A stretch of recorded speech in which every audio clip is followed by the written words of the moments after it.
السلام علیکم ناظرین، صادق لائبریری میں آپ سب کو خوش آمدید ہے۔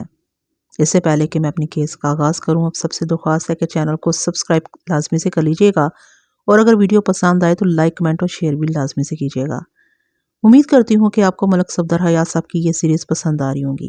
آج اسی سیریز کا ایک بہت ہی سنسنی خیز کیس آپ کی خدمت میں پیش کر رہی ہوں، جس کا نام ہے شادی مرگ۔ آئیے آغاز کرتے ہیں۔ شب وصال اس کی زندگی کی آخری رات ثابت ہوئی تھی۔ وہ اپنی عمر کی نصف سینچری مکمل کر چکا تھا۔ کوئی سوچ بھی نہیں سکتا تھا کہ غفور چاچا بڈھے بارے شادی رچا بیٹھے گا۔ ایسا تو اس نے خود بھی نہیں سوچا تھا، بس وہ تو ایک اتفاق تھا، ایک حادثہ تھا، خوبصورت حادثہ۔ ورنہ اگر اسے شادی کرنا ہوتی تو بہت پہلے کر چکا ہوتا، جب شادی کی عمر تھی۔ تو ہمیشہ وہ انکار کرتا رہا، شاید کوئی نفسیاتی پہلو ہو اس کے اجتناب کا۔ اب شادی کی عمر نہیں رہی تھی تو وہ دلہا بننے کے لیے تیار ہو گیا تھا۔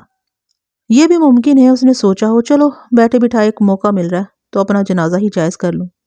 عبدالغفور کی پوری زندگی ایک زاہد خشک ایسی زندگی گزری تھی۔ دانستہ یا نادانستہ اسے زندگی بھر عورت کا قرب حاصل نہیں ہوا تھا۔ وہ اس نعمت سے ہمیشہ محروم ہی رہا تھا۔ دنیا میں للچانے والی چیزوں میں عورت اور دولت سر فہرست مانی جاتی ہے۔ ایک حسین اور جوان عورت نے اس کی زندگی میں داخل ہو کر اس کے حواس پر بجلی سی گرا دی تھی۔ زری کی دل فریب قربت نے غفور چچا کے دل کے تاروں کو بڑی شدت سے چھنچوڑ ڈالا تھا۔ وہ اس عمر میں اس شدت کا متحمل نہیں ہو سکتا تھا۔ اس کا دل اس تیزی سے دھڑکا کہ دھڑکنا بھول گیا۔ زری کے شاداب بدن کی ایک جھلک نے اس کی زندگی کا چراغ گل کر دیا۔ بعض اوقات حد سے ملنے والی مسرت بھی سم قاتل ثابت ہوتی ہے۔ شاید اسی کو شادی مرگ کہا جاتا ہے۔ بظاہر یہ معاملہ قابل دخل اندازی پولیس نہیں تھا، لیکن میں جانتا تھا کہ پولیس کی مداخلت بہت ضروری تھی، کیونکہ شادی سے چند روز قبل غفور چچا نے تھانے میں رپورٹ درج کرائی تھی کہ اس کی زندگی کو سخت خطرہ ہے۔ جیدہ نامی ایک اوباش بدماش اسے قتل کی دھمکیاں دے رہا تھا۔ تھانے میں غفور کے ساتھ گاؤں کے مولوی صاحب بھی آئے ہوئے تھے۔ انہوں نے غفور کے بیان کی تصدیق کی تھی۔ میں نے انہیں بٹھانے کے بعد پوچھا، جیدے کو آپ سے کیا دشمنی ہے؟ غفور کی بجائے مولوی نور الدین نے کہا، دشمنی تو کوئی نہیں جی تھانے دار صاحب، خواہ مخواہ اس کا دماغ خراب ہو گیا ہے۔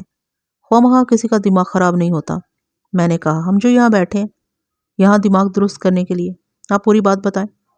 مولوی نور الدین نے غفور کی جانب دیکھتے ہوئے کہا، ملک صاحب، چند روز بعد عبدالغفور کی شادی ہونے والی ہے۔ جیدہ اس شادی کے حق میں نہیں ہے۔ کیوں؟ اسے کیا تکلیف ہے اس شادی سے؟ وہ کہتا ہے جو بھی زری سے شادی کرے گا وہ اس کو زندہ نہیں چھوڑے گا۔ میں نے پوچھا، زری سے اس کا کیا تعلق ہے؟ اب تو کوئی تعلق نہیں رہا جناب، مولوی نور الدین نے بتایا۔ وہ 3-4 ماہ قبل اسے طلاق دے چکا ہے، مگر ابھی تک اسے اپنی جاگیر سمجھتا ہے۔ غفور بوڑھا اور کمزور آدمی ہے جناب، یہ اس کی دھمکیوں سے بہت سہما ہوا ہے۔ ہم آپ کے پاس اسی لیے آئے ہیں کہ آپ ہماری مدد کریں۔ جیدے جیسے لفنگوں کا ہم مقابلہ نہیں کر سکتے، برے آدمی کا کیا ہے، کسی وقت بھی کوئی اوچھا وار کر سکتا ہے۔ جو اپنی بیوی کو طلاق دے چکا ہے تو اب اس کے پیٹ میں مروڑ کیوں اٹھ رہے ہیں؟ میں نے کہا، وہ چاہتا کیا ہے؟ وہ بہت برا چاہتا ہے، مولوی نور الدین نے کانوں کو ہاتھ لگاتے ہوئے کہا۔ وہ خدا رسول کا منکر ہو چکا ہے۔ اس کا کہنا ہے کہ طلاق دینے سے کوئی فرق نہیں پڑتا۔ زری اب بھی اس کی بیوی ہے۔ وہ کئی بار میرے گھر بھی آ چکا ہے، میری خوشامد کرتا رہا ہے کہ میں زری کو اس کے حوالے کر دوں۔ وہ زری کو بھی بہلانے پھسلانے کی باتیں کر رہا تھا، مگر میں نے اسے زری سے ملنے نہیں دیا۔ وہ جب بھی آیا میں نے دروازے ہی سے لوٹا دیا۔ میں نے سوال کیا، میرا مخاطب مولوی نور الدین تھا، زری آپ کی کیا لگتی ہے؟ انسانیت کے رشتے سے وہ میری بیٹی ہے۔ نور الدین نے اپنی بھرواں داڑھی پر ہاتھ پھیرتے ہوئے کہا، اللہ نے مجھے حقیقی بیٹی سے نہیں نوازا۔ دنیا بھر کی لڑکیوں کو میں اپنی بیٹیاں ہی سمجھتا ہوں۔ لڑکی کے ماں باپ کہاں ہیں؟ مولوی نور الدین نے ایک ٹھنڈی سانس بھرتے ہوئے جواب دیا، بیچاری کی ماں تو بچپن ہی میں اللہ کو پیاری ہو گئی تھی۔ باپ کا ہونا نہ ہونا ایک جیسا تھا۔ جب تک وہ زندہ تھا تو چاہے نام کا ہی ایک سہارا تو تھا، مگر اب تو وہ بھی نہیں رہا۔ زری کی شادی کے بعد زمان خان زیادہ عرصہ زندہ نہیں رہ سکا۔ ساری زندگی شراب اور جوئے میں گزاری تھی۔ مکان بھی جوئے کی نظر ہو گیا تھا۔ جاوید عرف جیدے کا قرض اس قدر چڑھ چکا تھا کہ اترنا ممکن نہیں رہا تھا۔ جیدے کے مطالبے پر اس نے زری کی شادی اس سے کر دی۔ جیدے جیسے آوارہ شخص کو کوئی بیٹی دینے کے لیے تیار نہیں تھا۔ زمان خان نے زری کو جہنم میں جھونک دیا۔ زری کب سے آپ کے گھر میں ہے؟